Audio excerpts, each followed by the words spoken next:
How to reheat a baked potato. How should baked potatoes be reheated in order to most closely approximate fresh from the oven quality?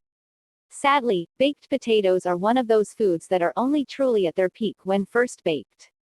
Either rebaking them or microwaving them will give the least bad results for reheating. Your better bet, however, is to give them a new life, for example as potato pancakes, hash browns, as an ingredient in a hash, or similar application. While they won't have the same quality as a fresh baked potato, these can be very good dishes. Although I agree that they're better off used in hash or some other application, if you really want them as a baked potato, you'll want to reheat them slowly to warm them fully through. You'll need to get them warm enough to re-gelatinize the starches. I generally put them in an oven near 250 degrees Fahrenheit, wrapped in foil to prevent the skins from drying out further. Exact time is dependent upon the size of the potatoes, but generally about 45 minutes or longer. You can turn the heat up as it gets closer to finished.